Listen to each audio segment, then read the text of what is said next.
Righto team, so we're just going to have a little look here at question 4 from the homework, and yes, it's a tricky substitution, right? So I've done it in two sections. On the left hand side here of the screen, over here we've got the solution that you would use in an exam, right? So you're looking at an integral of something of this nature, and if I can just draw your attention to the standard integrals here. These ones get a little bit of airtime in exams, and so just being aware that if I've got myself a fraction that looks a little like this, 1 over, and there's a square in the denominator, square root, then I'm going to be tapping into one of these. Now it's another example of let's use the formula booklet for this type of question.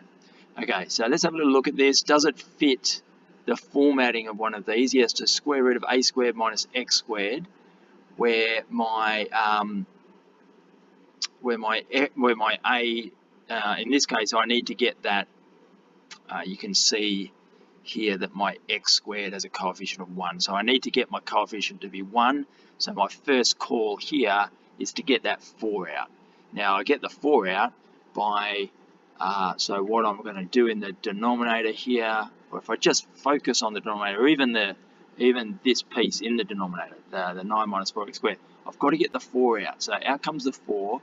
I've got 9 on 4 minus x squared now inside the bracket. Now remember, I'm taking the square root of this guy. I'm taking the square root of it, and I also know that I can square root them independently. So I can even think of it as a square root of 4 times the square root of this one, and that's where the half comes out the front. So that's what that root 4 is 2. It's in the denominator, so it's represented right here by a half.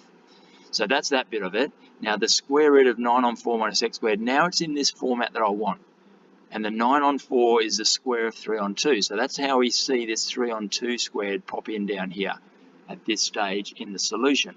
Okay, now we've got that in place. I can now tap into this formula here that says that I've got the integral of this. If it's in this format, it's arc sine x on a. Now my a is 3 on 2, so it's x on 3 on 2. Now x on 3 on 2 is 2x on 3. When we multiply top and bottom by 2, that's 2x on 3. I've skipped a few steps, haven't I, in getting to all this? That's why I've got 2x on 3 here.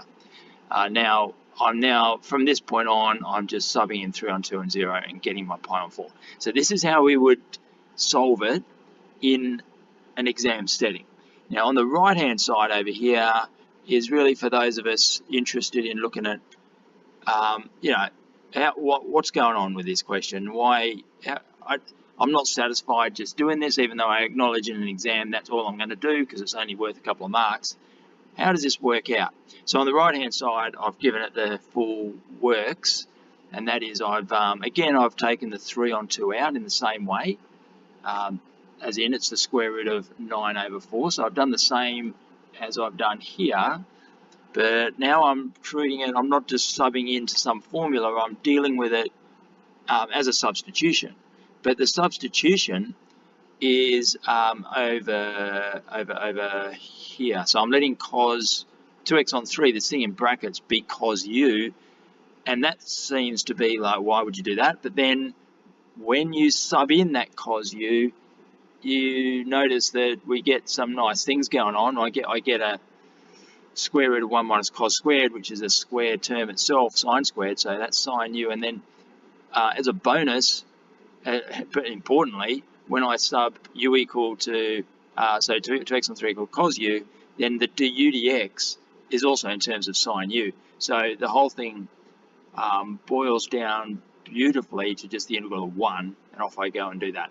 But so I'd like you to see the rationale for it on the right hand side here, but the reality is this is we're getting our game faces on here, and this is an exam question, and we're going to use the standard integral.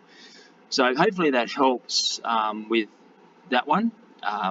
If not, catch up with me in class and I'll go over it a little more. See you guys.